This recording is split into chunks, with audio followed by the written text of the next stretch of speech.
పూర్తి వివరాలకు చదవండి రేపటి అక్షర శిల్పం దినపత్రికలో.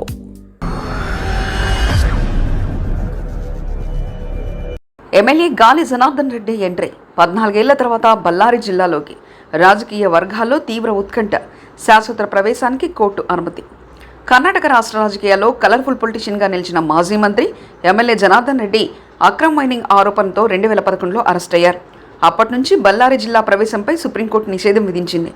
అప్పటి నుంచి దాదాపు 1.5 దశాబ్దాలుగా సొంత జిల్లాకు దూరంగా ఉంటూ వచ్చిన జనార్దన్ రెడ్డి 14 ఏళ్ల తర్వాత బళ్ళారి జిల్లాలో శాశ్వతంగా అడుగుపెట్టేందుకు సుప్రీంకోర్టు అనుమతిచ్చింది.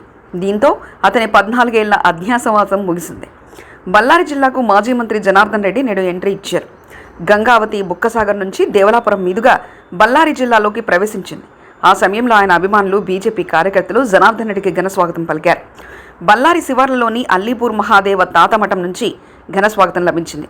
దాదాపు 50కి పైగా కార్లు రెడ్డిని ఫాలో అవుతుండగా మరోవైపు వేలాదిగా తరలివచ్చిన అభిమానులు బళ్ళారి నగరంలో కూడా భారీ రోడ్ షో నిర్వహించారు.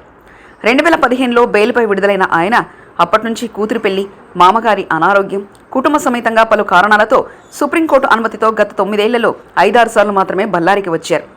సభ్యులు నామకరణం అయితే ఇక కొద్ది రోజులకే పరిమితమైంది.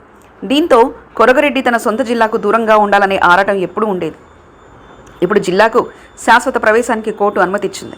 ఈ జిల్లాలో ఆయన కుటుంబ సమేతంగా అభిమానులతో పాటు సన్నిహిత వర్గం కూడా సంతోషంగా ఉంది. దానికి తోడు రాజకీయ వర్గాల్లో తీవ్ర ఆసక్తి రేకెత్తిస్తున్న సండూరు అసెంబ్లీ నియోజకవర్గం ఉప ఎన్నిక ముహూర్తం ఖరారు కావడంతో మాజీ మంత్రి జనార్దన్ రెడ్డి జిల్లాలోకి అడుగుపెట్టారు. ఇప్పటికే ఉప ఎన్నికలకు సంబంధించిన కాంగ్రెస్, బీజేపీలో రాజకీయ కార్యకలాపాలు సాగుతుండగా సభలు, వేడుకలతో ఎన్నికల ఫీవర్ పెరిగిపోతుంది. ఈలోగా రాజకీయాల్లో తనదైన చరిష్మా ఉన్న ఎన్నికల చాణక్యుడిగా అభివర్ణిస్తున్న రెడ్డి గారి రంగప్రవేశంతో ఉప ఎన్నిక మరింత ఉధృతంగా మారుతుంది.